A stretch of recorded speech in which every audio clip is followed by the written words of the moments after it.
Now, up to that time, not one hair of any Jew had been hurt in Germany. Now, that, naturally, the Germans said, why, who are these people to declare a boycott against us and throw all our people out of work and our industries come to a standstill? Who are they to do that to us? Certainly they painted swastikas on stores owned by Jews. Why should a German go in and give their money to a storekeeper who is part of a boycott, who is going to starve Germany into surrender into the Jews of the world, who are going to dictate who their premier or chancellor was to be? Well, it was ridiculous. That continued for some time. And it wasn't until 1938 when a young Jew from Poland walked into the German embassy in Paris and shot one of the officials that the Germans really started to get rough with the Jews in Germany. And you found them then breaking windows and having street fights and so forth. The only reason that there was any feeling in Germany against Jews was that they were responsible, number one, for World War I, number two, for this worldwide boycott, and number three, for World War II. Because after this thing got out of hand, it was absolutely necessary for the Jews and Germany to lock horns in a war to see which one was going to survive. The Jews of the world, the Zionists, and their co-religionists everywhere are determined that they are going to again use the United States to help them permanently retain Palestine as their foothold for their world government.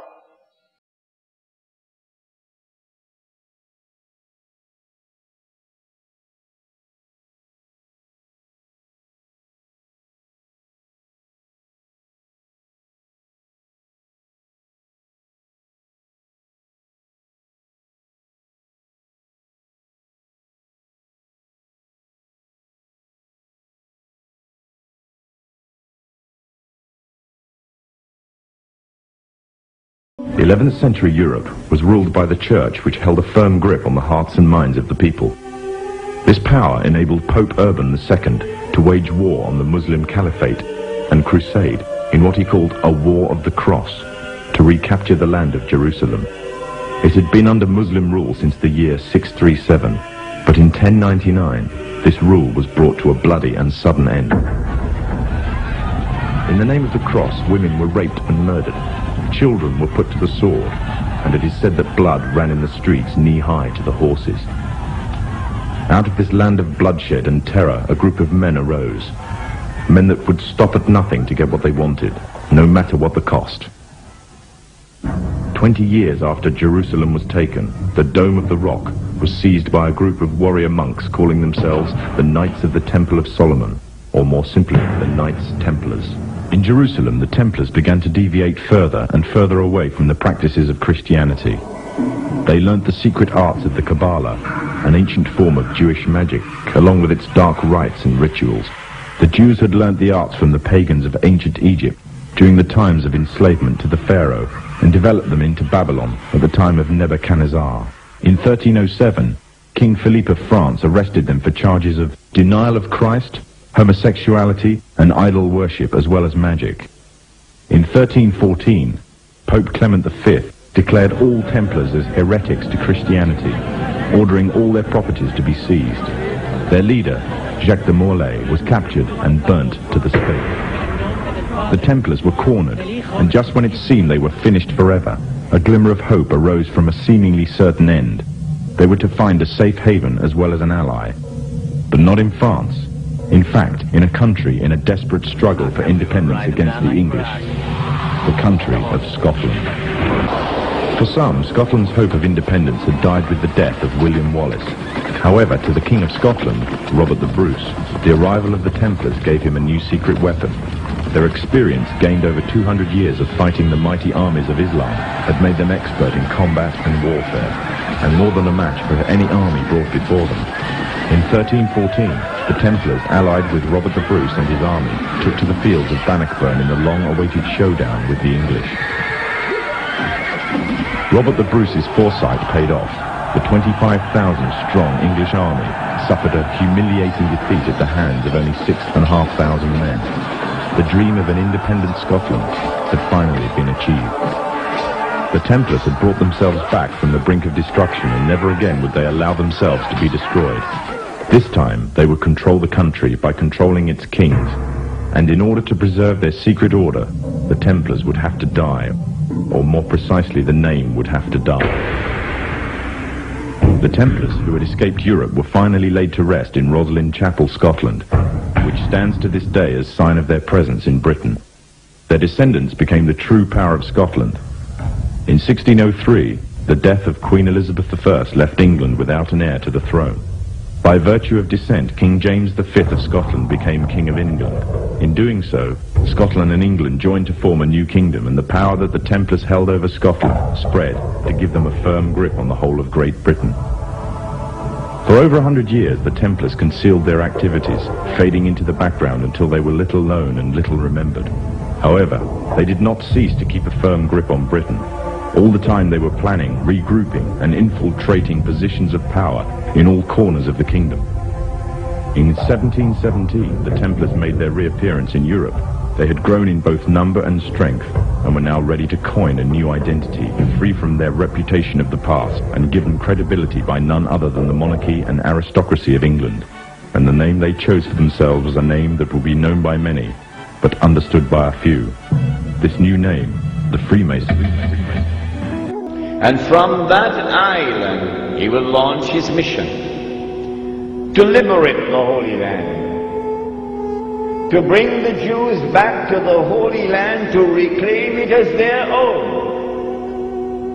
to restore a state of Israel in the Holy Land, and get the Jews to believe that this is the holy Israel of David and of Solomon, alayhi salam, and to cause that state of Israel to become the ruling state in the world. Which island is it? An amazing thing has happened.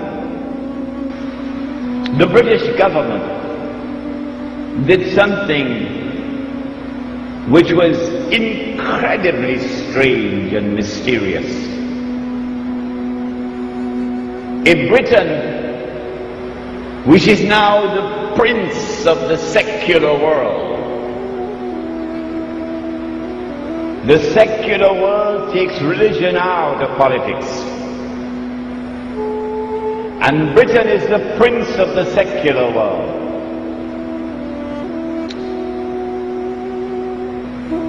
Why would a secular state, which leads the world of secular states, declare its intention to work for the establishment of a Jewish national home, meaning a Jewish state, in the Holy Land? 2 months later, this was October 1917, in December 1917, it is a British army led by General Allenby which defeats the Ottoman Islamic army and liberates the Holy Land. And when Allenby entered into Jerusalem, the British general declared, "Today the Crusades are over." Oh, but the Crusades were supposed to have been Christian wars. And you are now a secular state. You're not a Christian state, you're a secular state.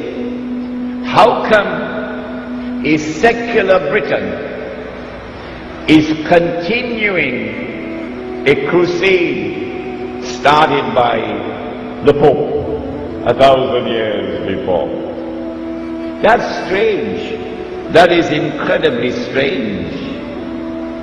between 1918 and 1948. It is the island of Britain which ruled over the Holy Land on a mandate conferred by the League of Nations. And during that period of time, with tremendous deception, while pretending to keep the Jews out, Britain opened the doors for the Jews of Europe to enter into the Holy Land and to reclaim it as their own. When Britain left the Holy Land, she left like a thief in the dark. For the first time, for the only time in British history, there was no legal transfer of power from Britain to the successor state. In 1948, Britain acted as the midwife for the baby to be born, the European Jewish state of Israel. But now, the United States takes over from Britain as the new ruling state in the world. In the same way that Britain had a mysterious relationship with the Holy Land and with the Jews, the United States now has that mysterious relationship with the Holy Land and with the Jews. The first country in the world to recognize the state of Israel is the United States of America. Is that by accident?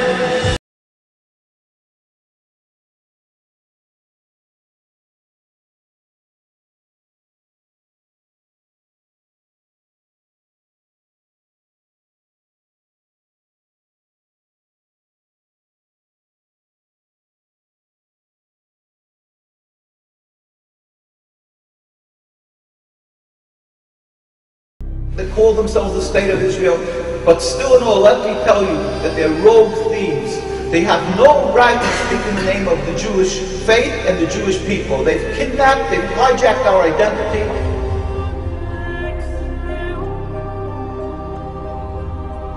A person who follows Jesus Christ is a loser. He is a loser for the sake of the kingdom of God. That is the requirement for being a disciple of Jesus Christ. My friend, if you want to gain the kingdom of heaven, if you want to go into heaven, you've got to lose this world. You've got to lose everything and leave it behind here. If you want to hang on to these things, you will stay behind.